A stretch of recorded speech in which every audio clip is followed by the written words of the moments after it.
بھی مائیں اپنی اولاد کے لیے ترستی ہے، کبھی اولاد اپنے ماں باپ کو آج تک سمجھنے کو تیار نہیں۔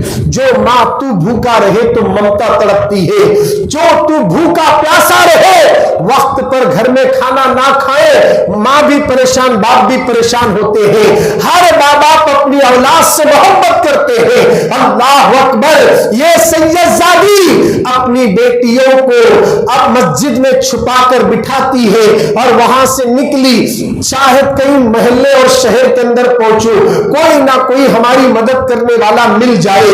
پہنچی تو دیکھا ایک جگہ بھیڑ بھاڑ لگی ہوئی ہے۔ اس نے دریافت کیا یہ بھیڑ کیسی ہے؟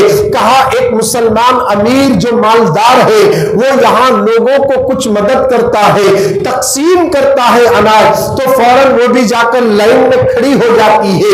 اور جب اس نے ان کو دیکھا اور انہوں نے ان کو دیکھا، پوچھا کہ تم کون ہو؟ کہا میں بہت لمبے سفر سے آئی ہوں اور میں بہت پریشان حال ہوں، میرے بچے 3 دن سے کچھ نہیں کھائے، ان کے تن چھپانے کے لیے کپڑے تک نہیں ہے، میرے بچے سردی میں کانپ رہے ہیں۔ اللہ اکبر، اور میں پھر سید زادی ہوں، آپ میری مدد فرمائیے۔ وہ نام نہاد مسلمان نے کیا کہا؟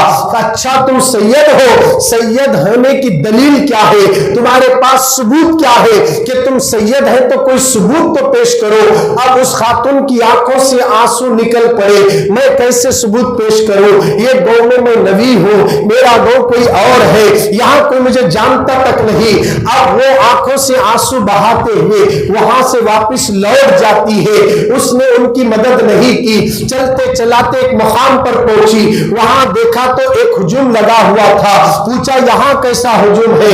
کسی نے کہا ایک مجوسی ہے، آگ کی پوجا کرنے والا ہے، وہ یہاں لوگوں کی مدد کرتا ہے، تو وہ بھی جا کر وہیں پر کھڑی ہو جاتی ہے۔ جب اس نے ان کو دیکھا، پوچھا تم کون ہو؟ کہا میں سید زادی ہوں، میری 5 سے 7 بیٹیاں ہیں جن کے بدن پر کپڑے تک صحیح ڈھنگ سے نہیں، ہم 3 دن سے بھوکے پیاسے ہیں، میرے بچے بھوک سے بلک رہے ہیں، آپ میری مدد فرمائیے۔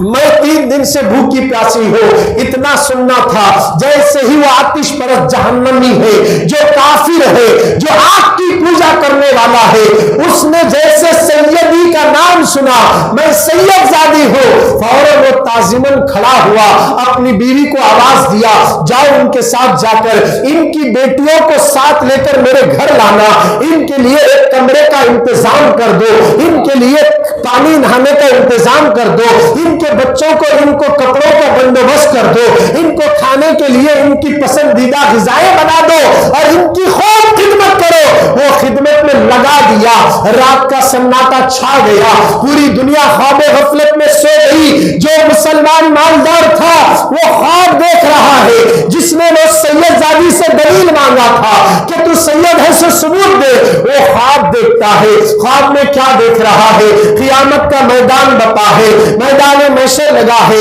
لوگ ایک دوسرے کو پریشان نظر آ رہے ہیں، اس میں یہ بھی موجود تھا۔ اس نے رسول اللہ کو دیکھا، نبی کے قریب جاتا ہے، نبی سے کہتا یا رسول اللہ میں آپ کا امتی ہوں۔ نبی چہرہ پھیر لیتے ہیں، پھر دوسری جانب سے جاتا ہے، رسول پھر چہرہ پھیر لیتے ہیں، تیسری جانب سے آتا ہے، میرے نبی چہرہ پھیر لیتے ہیں۔ آخر اس نے عرض کیا یا رسول اللہ میں آپ کا امتی اور مسلمان ہوں، آپ مجھے نہیں پہچانتے؟ تو میرے نبی نے کہا تیرا مسلمان ہونے کی ثبوت اور دلیل کیا ہے؟ ثبوت اور دلیل دے دے۔ کیا تو بھول گیا کل جو میری بیٹی سید زادی تیرے پاس آئی تھی اور تو نے اسے دلیل مانگا تھا، تو آج تو بھی دلیل دینا ہوگا کہ تم مسلمان ہونے کی دلیل کیا ہے؟ اللہ اکبر، اس نے آ بھری رونے لگا۔ خدا را مسلمانوں جنت پہ نظر پڑی، جنت میں محل کو دیکھا، افسوس فوراً وہ آنکھ کھلنے کے بعد اس خاتون کو ڈھونڈنے کے لیے نکلا، اپنے ساتھیوں کو بھی پہنچا دیا، دیکھا تو وہ آتش پرست کے گھر میں پناہ لی ہے۔ فوراً وہ گیا، جا کر آتش پرست سے کہنے لگا وہ جو خاتون سید زادی آئی نا ان کو میرے حوالے کر دو، ان کے بچوں کو بھی میرے حوالے کر دو، میں اپنے گھر لے جانا چاہتا ہوں۔ وہ آتش پرست کیا کہتا ہے؟ جو رسول تیرے خواب میں آئے وہی رسول میرے خواب میں بھی آئے،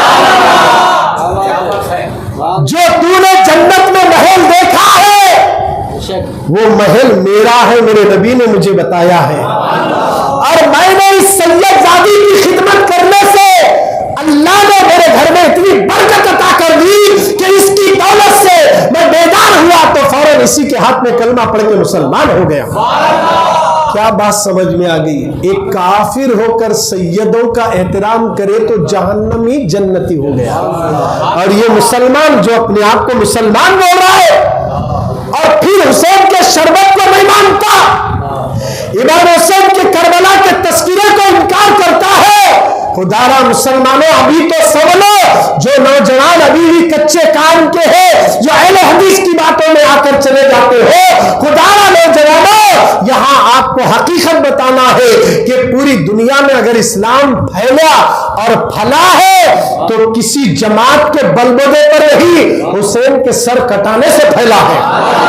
آپ کو معلوم ہے اسلام کو سب سے زیادہ اذیتیں تکلیفیں برداشت کر کے پھیلانے والے رسول اللہ، اور اسی دین کو ختم کرنے کے لیے یزید آیا تو امام حسین بولے جب تک حسین زندہ ہے دین کا کوئی بھی بال بانکا نہیں کر سکتا، میں سر تو کٹا سکتا ہوں، میرے نانا کے دین کو برباد ہوتی ہوں میں نہیں دیکھ سکتا۔ یہی وجہ تھی مولا حسین نے سر بھی دیا، اولاد بھی دی، حتیٰ کہ 6 مہینے کا بچہ بھی قربان کر دیا۔ اب دین بچایا کس نے؟ حسین نے۔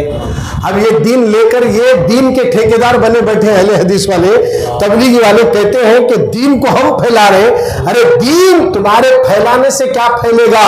وہ خود بخود دشمنوں کے دلوں میں اسلام گھس رہا ہے، اور دشمن خود ہے نا پڑھ رہے ہیں کلمہ، مسلمان بن رہے ہیں۔ کیوں بن رہے ہیں؟ اس لیے وہ لوگ کربلا بھی پڑھ رہے ہیں، کربلا والے کے نانا کی سیرت بھی پڑھ رہے ہیں، پڑھ کر وہ لوگ خود اسلام میں داخل ہو رہے ہیں۔ کربلا کی داستان بہت لمبی ہے، اس گفتگو کے اندر کافی وقت لگے گا۔ ابھی میں نے جس واقعے کو پیش کیا، ایک جہنمی ہو کر سیدوں کا احترام کرنے سے، مدد کرنے سے، تعظیم کرنے سے اللہ اسے جنتی بنا دیا، اور ایک مسلمان تھا اب اس نے آ کر کہا کہ تو سید ہے، تو کہنے لگا دلیل پوچھ رہا ہے۔ آج تک دلیل بہت پوچھ رہے نا مسلمان، دلیل ہے کیا دو، دلیل ہے کیا دو، ثبوت دینا، ہمارے دلیل دیے تو ہمیں مانتے۔ خدا را مسلمانوں ہم تو بغیر دیکھے کہ خدا کو بھی مان لیے، رسول اللہ کو۔ ہمیں دلیلوں کے چکر میں رہنا پھر ہمارا ایمان بھی خطرے میں پڑ جاتا، تو لہٰذا جہاں دلیل ہونا وہاں دلیل دی جائے گی، دلیلیں سب ہے دینے کے لیے، مگر تم جیسوں کو دینے کی ضرورت نہیں۔ اگر تو سدھرتا بولے تو سب دلیلیں دیتے ہیں، یہ سدھرنے والی جماعت نہیں ہے۔ قُلْ لَا أَسْأَلُكُمْ عَلَيْهِ أَجْرًا إِلَّا الْمَوَدَّةَ فِي الْقُرْبَى، 25واں پارہ قرآن مقدس میں اللہ فرما رہا، اے محبوب تم کہہ دیجئے کہ اے لوگوں میں تمہیں دین